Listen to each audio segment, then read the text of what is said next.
Hey guys, today we're going to talk about genetic material and how it was discovered and the structure of DNA. First, let's look at the history of genetics and things. So remember that Mendel and other scientists figured out how inheritance patterns worked. So they figured out how X-linked traits are passed, how other types of traits that are polygenic or codominant traits are passed, but they did not know how things were inherited. So they needed to find out what is the genetic material that's passed from parents to offspring. Is it proteins or DNA? And there are several different scientists who contributed to discovering that DNA was in fact genetic material. One of the scientists who helped discover that DNA was genetic material was a scientist named Griffith. Griffith did an experiment where he injected two types of bacteria into mice. Some of the bacteria that he injected was virulent, which means that it causes disease, and that bacteria was called smooth bacteria. He also injected rough bacteria into different mice, and that is non-virulent, which means it does not cause a disease. He discovered through this experiment that the process of transformation occurs. Transformation is when a change in genotype is caused when a cell takes up foreign DNA. If you remember genotype from the genetics unit that we finished before this new trimester started, it's the genetic information that causes a physical trait in an organism. Now we can look at a summary of Griffith's experiment. So he took some bacteria, the non-virulent bacteria, and this was the bacteria that does not cause disease, and when he injected it into mice, the mice remained healthy. However, when he injected smooth bacteria into a mouse, which is virulent, when the mice were infected with that bacteria, they died. If he killed the smooth bacteria first by heating it up so that it was no longer alive, that heat-killed smooth virulent bacteria was no longer deadly to the mice, and the mice remained healthy.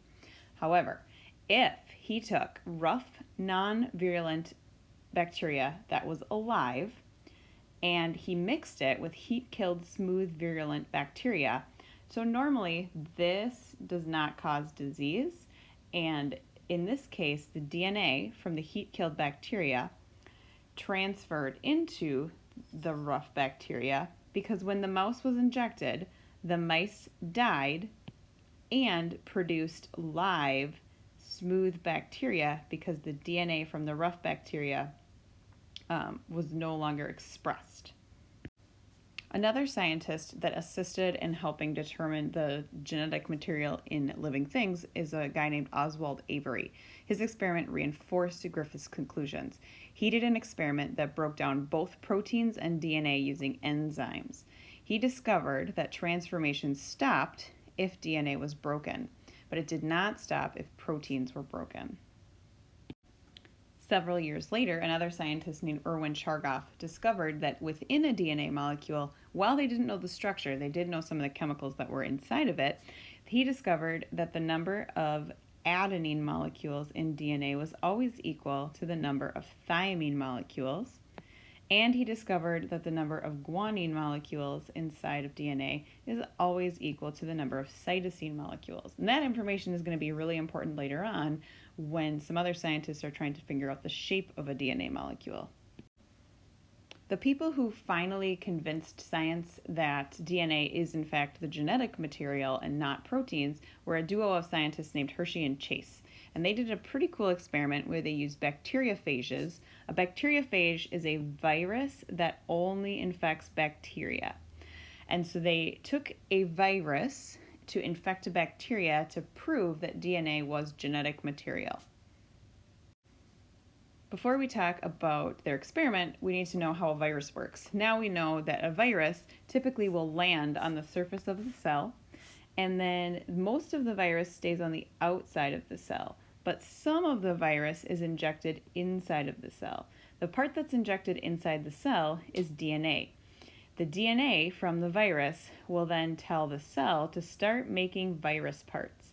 When it does that, the cell stops making its own essential parts and starts making all of these baby virus parts.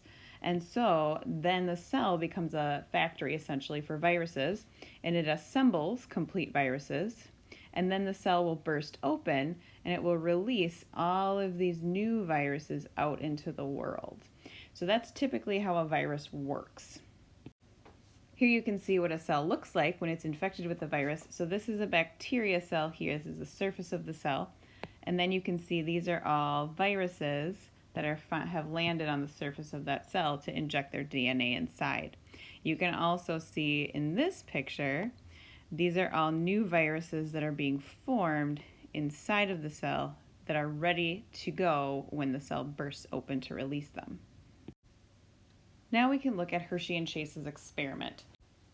So Hershey and Chase took two different phages, and they made one of the phages radioactive with phosphorus and the other radioactive with sulfur. Phosphorus is found in DNA and sulfur is found in proteins, but you don't ever find sulfur in a DNA molecule. So they took a phage that had a radioactive protein and they infected a bacterium with that phage. You can see that here. Then, after the bacteria cells were infected, they put the mixture into a blender. And so they basically took the empty protein parts that are here and ripped them off of the surface of the bacterium. Then they were able to put the liquid into something called a centrifuge, and the centrifuge separated things out by their density.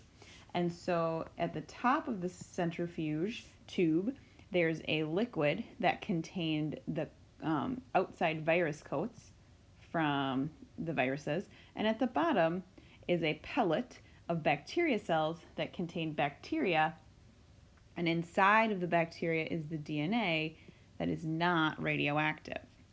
Then they repeated their experiment with radioactive DNA.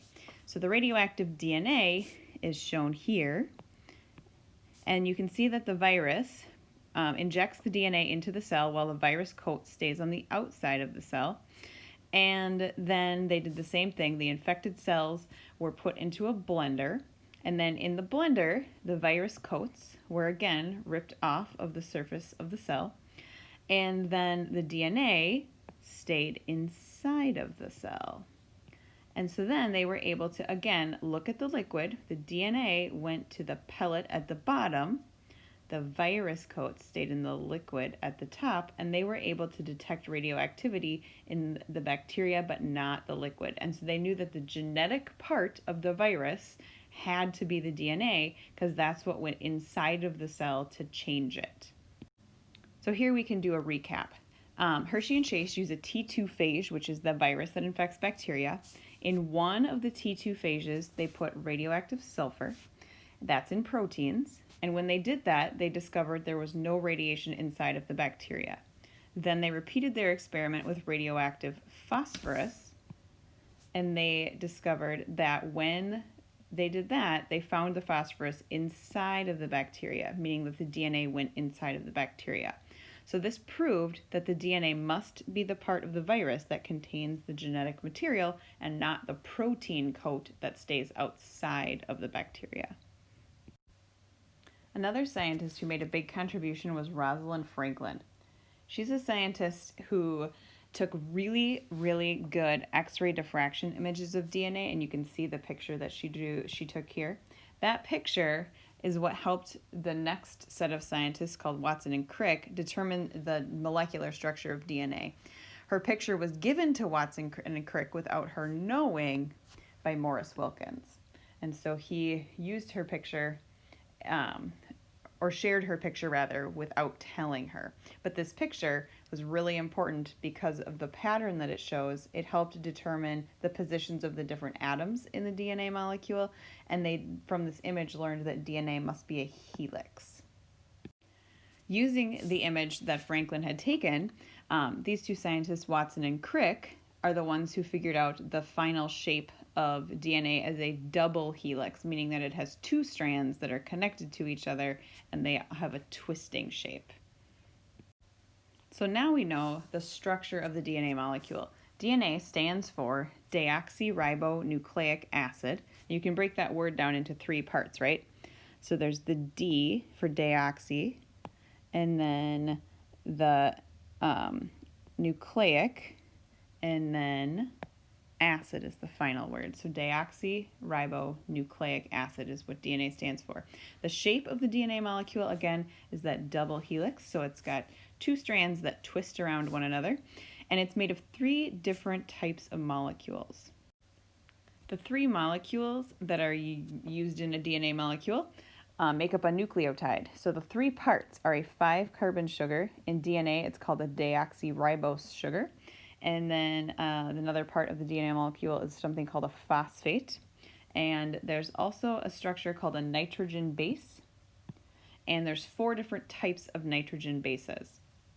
So you can see over here, we have the 5-carbon sugar, which is here.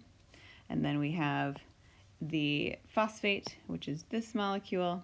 And then we have the nitrogen-containing base is this molecule. The 4 different nitrogen-containing bases mean that we have 4 different kinds of nucleotides found in a DNA molecule.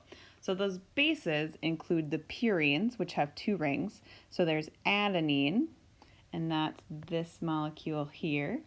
And then we also have guanine, that's this molecule here. So those are both called purines. The other type of nitrogen base is called a pyrimidine. They only have 1 ring, and those are thymine, which is here, and cytosine, which is here.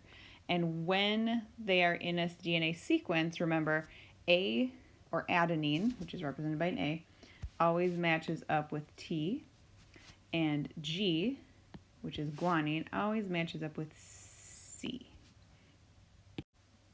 When DNA has those base pairs, as they're called, again, we just learned that A and T always match up and G and C always match up. This picture shows how they match up. So when you have a thymine and an adenine, they always pair up with each other with 2 hydrogen bonds. Remember, a hydrogen bond is a weak force that attracts 2 atoms to one another.